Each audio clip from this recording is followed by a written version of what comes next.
Muy bien. Bueno, pues muy buenas tardes a todos, les agradezco su presencia y como siempre agradezco mucho la invitación y el poder venir el día de hoy a platicarles sobre esto, que es un tema que personalmente me apasiona mucho. Decidí iniciar la plática Filiación y Violencia en Primates con esta imagen en especial. Es una imagen que dio la vuelta al mundo hace ya algunos años, pero que nos irá dando un poco de sentido a lo largo de la plática. Es una chimpancé que fue rescatada, casi estaba a punto de morir, por la doctora Jane Goodall. Es una doctora, una primatóloga de las más reconocidas a nivel mundial. Cuando la dejaron en libertad a esta chimpancé, regresó antes de ya adentrarse en la selva para poder abrazar a la doctora como signo de agradecimiento. Con esto empezamos la conversación, ¿de acuerdo? Me gustó ponerles esta cita. ¿Por qué habría de ser nuestra maldad el bagaje de un pasado simiesco y nuestra bondad únicamente humana? ¿Por qué no habríamos de ver continuidad con otros animales, también en nuestros rasgos nobles? Este es un punto importante y justamente es por eso que el doctor Gómez Montt me pidió que viniera a platicarles, ¿no? Hay una continuidad entre nuestros primos, así les llamo yo, nuestros primos, los simios, los monos y nosotros. No somos únicos por completo. Realmente tenemos mucho en común con ellos y vamos a demostrarlo. Esto es nada más para que nos den una idea de que no estamos tan lejanos evolutivamente a ellos. A veces pensamos que nosotros estamos muy, muy lejos y si lo vemos en años, no estamos tan lejos a ellos, estamos bastante cerca, de hecho. Muy rápidamente, ¿qué es lo que hacemos o qué es lo que buscamos? Es buscar el comportamiento de qué nos sirve. Todo comenzó por conocer comportamiento fisiológico, conocer qué era lo normal y qué era lo anormal. Después, a partir de estas observaciones en animales, se encontró que se podía hacer también el cruzado con humanos, se podía hacer el comparativo con humanos, y al hacer el comparativo también logramos explicarnos varias cosas de psicopatología, tanto en animales como en humanos. Y el conocer psicopatología siempre nos ayuda también a poder conocer o a poder ayudar a buscar tratamientos y manejos. El siempre poder entender mejor qué es lo que pasa con una persona con una psicopatología, nos ayudará entonces a entender qué es lo que nosotros podemos ofrecer a partir de ahí. Entrando ya un poco más en el tema que nos interesa a nosotros, debemos de tomar mucho en cuenta algo. Tanto humanos como primates no humanos, somos animales sociales, animales que vivimos en sociedad y estamos acostumbrados a vivir así. ¿Qué nos hizo vivir así? El demostrarnos que era una estrategia de supervivencia. Que si estábamos juntos, sobrevivimos más fácil que si vamos por separado, que si estamos juntos, podemos lograr muchas más cosas que si lo hacemos cada uno de manera individual. Eso fue lo que nos llevó a ser lo que somos el día de hoy, animales tan sociales. El comportamiento humano deriva de juicios emocionales rápidos y automatizados y solo secundariamente de procesos conscientes más lentos. ¿Por qué les pongo esto? Desde hace ya algunos años, la parte de las emociones a veces la dejamos a un lado y pensamos que son más primitivas, que no nos ayudan, que todo tiene que ser cognitivo, que todo tiene que ir en la parte de la razón. Siempre se ha ido buscando un poco de esta manera y se ha alejado esto otro. Pero realmente se cree y se ha visto que toda decisión que tomamos muchas veces tiene un componente emocional primario y posteriormente vendrá la parte cognitiva a terminar de hacer esa valoración de nuestra primera decisión emocional por completo. Y eso lo vemos también de la misma manera en los animales, ¿de acuerdo? Cuando hablamos de estas cosas siempre viene alguien con el miedo al antropomorfismo y nos dice es que estás viendo todo desde el punto de vista del humano y estás haciendo las cosas de una manera extraña. Pues no hay que tener tanto este miedo. Sí lo hacemos un poco así y lo tenemos que hacer así. El mismo Frans de Waal, que es otro primatólogo muy reconocido, lo dice. Necesitamos hacer el comparativo con nuestras propias conductas y los primates para poderlo comprender mejor. No podemos alejarnos por completo de ellos por la misma cercanía que tenemos. Como les decía hace un momento, ¿no? Hablar de que somos animales sociales nos lleva a que todo esto tenemos mecanismos biológicos o adaptativos. Todos necesitamos, todos nuestros mecanismos, todas nuestras conductas son con un fin, y el fin ¿cuál es? Poder tener una mejor funcionalidad en nuestro entorno. Hay una interdependencia y coexistencia dentro de los mecanismos de supervivencia. Esto se los voy a recordar un poco más adelante, esta coexistencia que no la debemos de alejar de nuestra cabeza. Entonces, adentrándonos en todo esto y con el tema que también ya nos decía hace un momento el doctor Díaz y demás en estas pláticas sobre la moral. Hay distintas teorías muy interesantes, y dentro de ellas, una de estas teorías es la teoría de la capa, que es una de las que les vengo a comentar hoy. A mí no me encanta, pero siempre es importante tomar en cuenta todos los puntos de vista. En la teoría de la capa se habló que el humano en el fondo no es bueno. El humano en el fondo es un animal egoísta, un animal que ve por sí, y que realmente la parte moral, la parte altruista, la parte empática, es solamente una capa cultural y social que le ayuda a dar una imagen y a tener una vida social, pero que realmente muy en el fondo no es así, es todo lo contrario, pero que simplemente ha buscado la manera nuevamente de adaptarse por medio de esta como máscara que se pone. Como yo no voy muy de acuerdo en pensar que somos malos, y como yo soy un poco más ingenua y me gusta pensar que somos buenos, es que no estoy de acuerdo. Yo sí creo que el humano tiene algo de bueno en el fondo, al igual que los primates, por eso me gusta. Y por eso hablamos de esta otra parte, en la cual nos dice que realmente la moralidad viene de todo un proceso de atrás, que los primates tal vez no podamos hablar de que sean morales o no morales, porque si eso implica otros rasgos, pero sí podemos hablar que en ellos podemos ver la semilla que sembra, que llegó a lo que nosotros estamos el día de hoy. Que la moralidad evoluciona de un fenómeno intragrupal agregado a otras capacidades necesarias, que son parte de las capacidades que ahorita iremos describiendo también, y que es una prolongación directa de los instintos sociales que compartimos con otros animales. Esto es lo que les acabo de comentar, hay algo que se llama evolución social, ¿de acuerdo? En esta evolución social nos dice que empezamos con la distinción de las emociones y a partir de ahí empezamos a crecer y generar todo lo demás que se los mostraré adelante.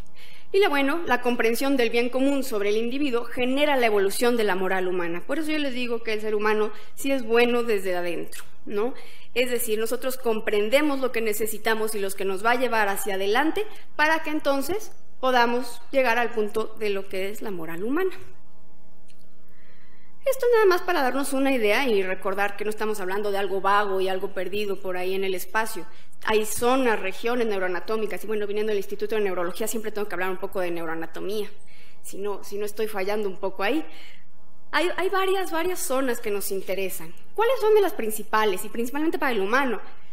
Todo lo que es la región frontal siempre va a ser de nuestro interés y va a ser una explicación de por qué a veces diferimos un poco de nuestros primos, los primates, ¿no? Pero también tenemos la famosa precunia, que nos va a ayudar mucho en esta toma de decisiones. También tenemos el cíngulo anterior. Aquí no lo mencionaban en este artículo, pero el cíngulo anterior siempre va a tener mucho que ver con todo esto. También en la amígdala, nunca la podemos olvidar. La amígdala siempre, por pequeña que se vea, aunque parezca a veces insignificante, siempre nos es de interés para recordar que todo esto es parte de lo que nos está haciendo ser lo que somos. No lo voy a tener tanto en esto. Entonces, regresando a este punto de que somos seres sociales, regresando a este punto de la moralidad y de todo el conjunto de acciones que llevan a esto, vamos a empezar a hablar de cada una de estas acciones. Una interesante es la cooperación. La famosa cooperación que a veces pensamos que es algo únicamente humano, que solamente el humano sabe hacer esto de cooperar, que es el único que tiene estas acciones que le llamamos conductas prosociales. Es un mecanismo que va a ayudar a mitigar la competencia con otros individuos. Si yo ayudo a disminuir un poco la competencia, logro que todos vivamos más en paz, que todos estemos más tranquilos y podamos convivir mejor. Pero para que alguien coopere, siempre se va a requerir de otro individuo. La cooperación siempre va acompañada, evidentemente. Por lo tanto, la cooperación se requiere que la comprensión de los objetivos del otro individuo. Uno y otro tienen que entender hacia dónde van. Y en ocasiones esto genera que sea válido el manipular la acción del otro individuo. Manipularla no lo pensemos como con este contexto de algo malo, de estoy manipulándolo, estoy haciéndolo, hacer lo que a mí me da la gana. Es más bien demostrarle qué es lo que queremos que haga para que lo comprenda y entonces colabore conmigo y coopere en este aspecto. En un grupo la cooperación es por un objetivo en común para beneficio de todo el grupo. Cuando hablamos de esto, podemos hablar de que siempre ha habido muchos ejemplos, no solamente en humanos, eso ya es muy conocido, aún en primates de cooperación. En los grupos sabemos que siempre están ayudándose unos a otros por el bien común. Por ejemplo, lo que es la búsqueda de alimentos es un punto muy importante para demostrar esto. Ha habido varios estudios en los que se ha hecho para ver, hay distintos paradigmas, pero uno de tantos es, por ejemplo, poner herramientas para un mono, a otro mono ponerle el alimento que se puede obtener a través de la herramienta, y entonces aquí demostramos si ellos dos van a trabajar en conjunto para utilizar las herramientas y además poder sacar el alimento y los dos comer. Ese es el punto de la cooperación y ese es el punto de hacer este tipo de paradigmas y demostrar este tipo de situaciones. La cooperación siempre va a implicar un beneficio simultáneo para todos los involucrados. Normalmente, cuando nosotros hablamos de que vamos a cooperar es porque sabemos que todos vamos a obtener un bien. Lo que a veces hace un poco de diferencia, por ejemplo, con la reciprocidad. En la reciprocidad es un poco distinto. ¿Por qué? Porque va a haber un bien inmediato para uno de los individuos, para uno de los primates, pero para el otro va a tardar un poco más en tener ese bien, en que se le pueda regresar. Entonces, cuando esto ocurre, ellos saben y ellos entienden que en ese momento ellos pueden generar con la idea de que van a poder, digamos, cobrar ese favor más adelante y saber que ellos también van a obtener algo a cambio más adelante. Saben que todo va a tener una razón y un momento para que esto ocurra. Y bueno, la condición de justicia, que también se tome en consideración en estos momentos, ¿no?, en los que la cooperación es mutuamente beneficiosa entre iguales. ¿A qué nos referimos con esto? Por ejemplo, hay también algunos otros estudios que se han hecho en los que se demuestra qué tanto se tiene este sentido de justicia, y esto es algo que todavía se está, digamos que investigando e intentando comprender. Les voy a poner uno de los ejemplos. Ponen a dos monitos, a uno le van a dar uno de los alimentos típicos que ya conocen y que no tiene ninguna maravilla. Al otro le van a dar uvas, que le parece algo increíble porque es algo que comen muy poco, así es que es como un regalo. Cuando a uno le empiezan a dar uvas y al otro no, empieza a ocurrir que al que no le dan uvas deja de aceptar su premio. ¿Por qué? Porque no está de acuerdo con esta situación. Así es como se ha interpretado un poco, aunque, como les digo, es algo que genera también un poco de discusión sobre qué tan válido está siendo hacer estos paradigmas o si no estamos también a veces haciendo un sesgo. Pero esa es la idea. Les puse esto del egoísmo porque hablamos también un poco de intencionalidad. Tanto para la cooperación, para la reciprocidad, o el egoísmo, necesitamos que haya una intención de por medio. ¿Qué quiere decir esto? Que el individuo sepa lo que está pasando y sepa qué es lo que va a obtener a cambio de sus acciones, ¿de acuerdo? Eso es el punto. ¿Y por qué es importante? Porque hay otros animales que pueden tener acciones y no necesariamente están del todo conscientes de la respuesta que va a tener a cambio de ellas. Y ahí es en donde entra toda esta parte de la intención. Cuando hablamos de todo esto, también entramos un poco en la famosa teoría de la mente. Pero bueno, ese es un tema también muy largo. Hablando de esto, también nos interesa hablar de la segunda parte, que es la empatía.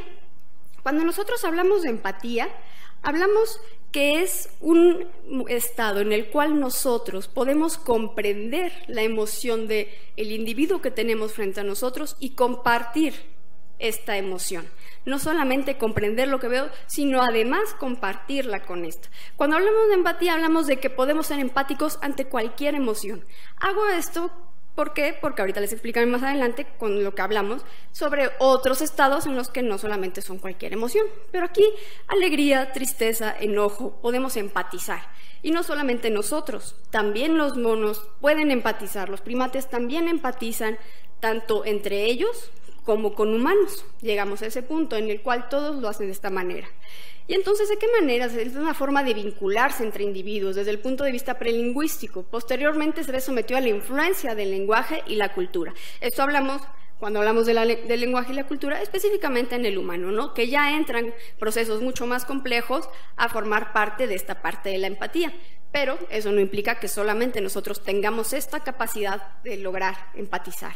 Y el origen de la empatía, podemos decir de cierta manera, porque no es algo totalmente certero, que tiene un origen en los vínculos paternos y en las conductas prosociales.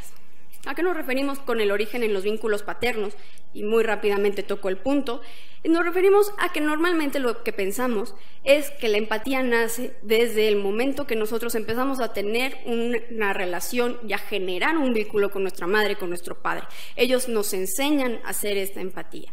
¿De dónde aprendemos a leer las emociones? Lo aprendemos de leer sus emociones y de aprender de sus reacciones ante las emociones. De ahí comenzamos a hacer toda esta parte de empatizar. Es parte de las teorías que se generan. Y por el otro lado está la compasión. Por eso les decía, la empatía se genera basándonos en toda la gama de emociones, y en la compasión nos acercamos más bien a lo que a veces le podemos llamar emociones un poco más negativas. Nosotros tenemos compasión por distintos motivos. Un motivo, primero, empatizamos. Otro motivo es que en el momento en el que empatizamos nos genera a llevar a una acción. Eso es la compasión, el tener una acción a partir de esto y disminuir el estrés de ambos individuos o aliviar el sufrimiento del otro. Les puse esta imagen en particular para recordarles lo que dijimos desde las primeras diapositivas, la coexistencia de esto. ¿Por qué? Porque si vemos este soldado, es un soldado que seguramente cuando lo necesita es muy agresivo, pero también sabe y entiende el momento en el que tiene que ser compasivo.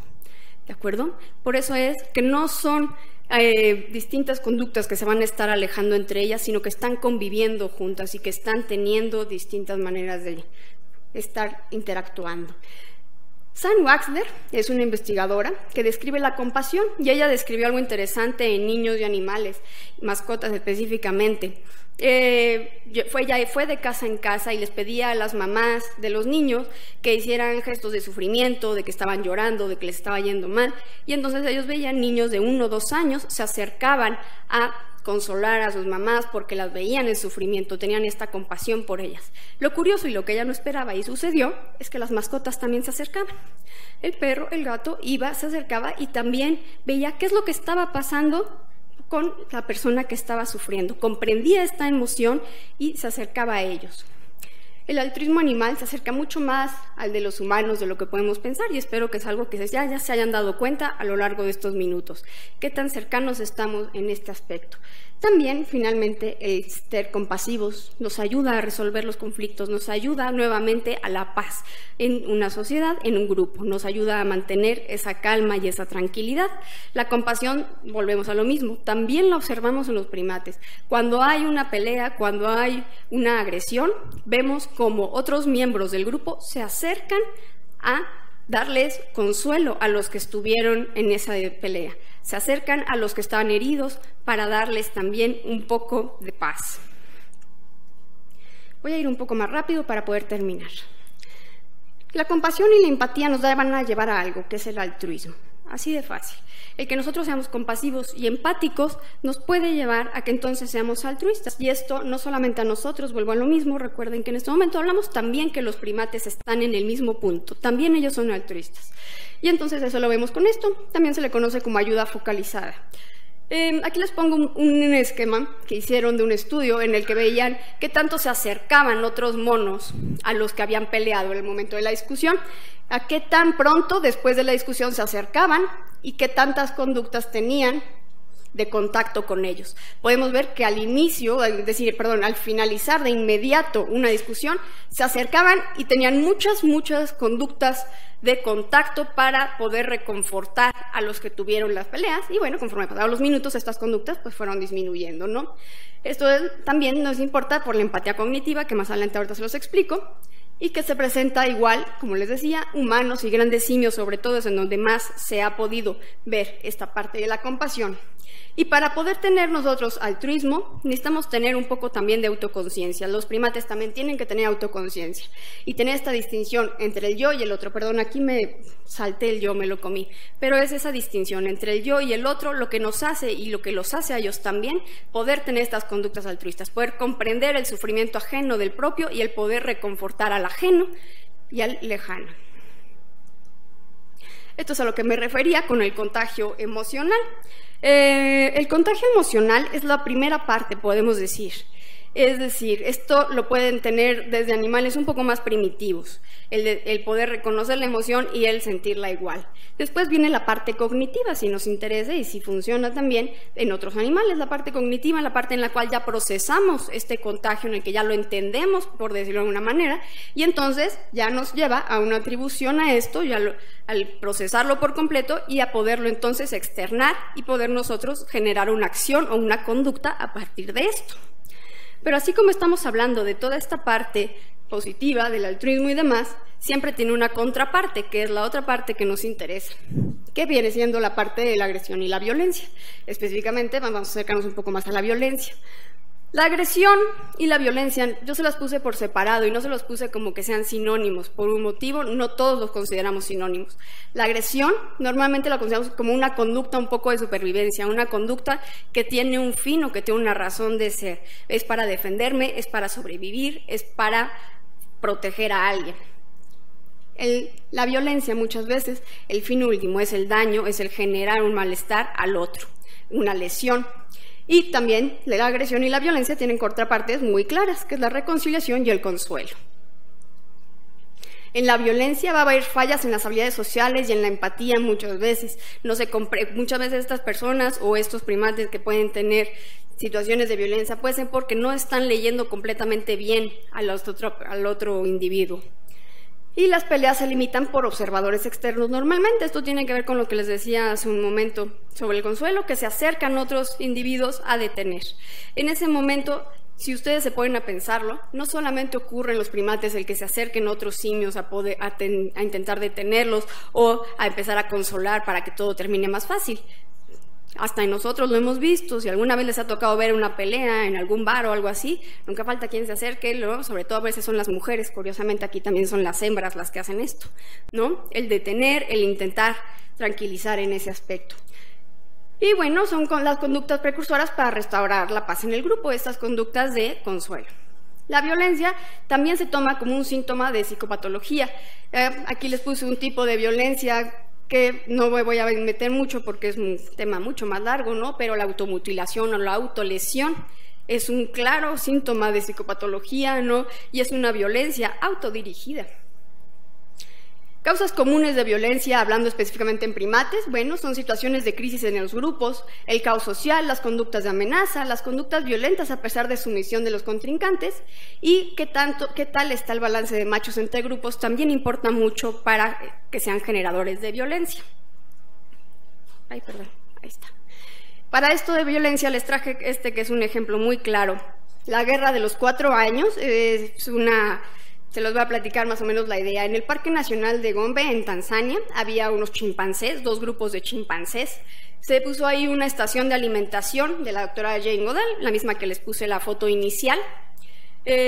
Aparentemente hubo una situación que del todo todavía no se comprende bien qué fue lo que pasó, que generó literal una guerra entre los 2 grupos y esa guerra, literal, duró 4 años. Durante 4 años hubo muchas muertes, muchos asesinatos, principalmente fue de machos. Y se creía que era más una lucha por poder y que tenía mucha razón de ser por la estación de alimentación que había ahí. Últimamente algunos estudios han dicho que no tenía tanta relación con eso, sino que también ya desde antes había habido problemas en cuanto al balance de machos, que de pronto estaba habiendo más machos de un lado que del otro y esto también podía estar generando la violencia. ¿Por qué? Recordemos que la testosterona tiene mucho que ver con este tema y esto también implica que pudo haber sido uno de los factores que generara toda esta ola de asesinatos. Esto nada más para que se den una idea, es uno de los estudios sobre esta guerra de los 4 años, sobre cómo fue el movimiento de los grupos durante los años, ¿no? Cómo se fueron primero estuvieron cercanos, ¿no? Durante todo el momento de las matanzas y finalmente lograron irse separando. Ya cuando se separaron, realmente uno de los grupos casi ya no existía. Uno de los grupos fue muchos las bajas que tuvieron. Y como les decía, el consuelo y la reconciliación como medidas compensatorias a estas medidas violentas o agresivas son necesarias nuevamente para la supervivencia y mantener esa paz necesaria. La reconciliación, como les digo, surge normalmente posterior a una pelea. Los chimpancés se observan normalmente cuando están reconciliándose o consolándose, lo que hacen que dan abrazos o besos como medidas para pacificar. En los bonobos, quienes son bastante cercanos a nosotros y por lo tanto a veces nos sentimos un poco más cómodos con ellos porque los entendemos un poco más, a veces utilizan más bien conductas sexuales como medio para la reconciliación. Pero los bonobos utilizan conductas sexuales también para muchas otras cosas, no solamente para reconciliar. Pero una de tantas es para esto, para ayudar a esta paz. Bueno, los bonobos también son menos agresivos en ese aspecto porque también ellos mantienen un punto menos territorial, no son como los chimpancés que son mucho más territoriales, que siempre pueden ser mucho más agresivos. Por lo tanto, hay mucho menos enfrentamientos y son más pacíficos y amigables aún entre grupos. Las hembras, como les comentaba hace un momento, son quienes ayudan a disminuir las agresiones interviniendo en la pelea y los que dan consuelo. Eso es lo más común que nosotros nos llegamos a encontrar. Y ya más para terminar, cuando nosotros hablamos de violencia, normalmente les puse el ejemplo de los chimpancés porque son los que han demostrado ser más violentos, al punto que, por ejemplo, se ha demostrado, a veces hasta llegan a arrancar piel de contrincantes sin un fin claro, únicamente para demostrar su superioridad en este aspecto. Muchas gracias.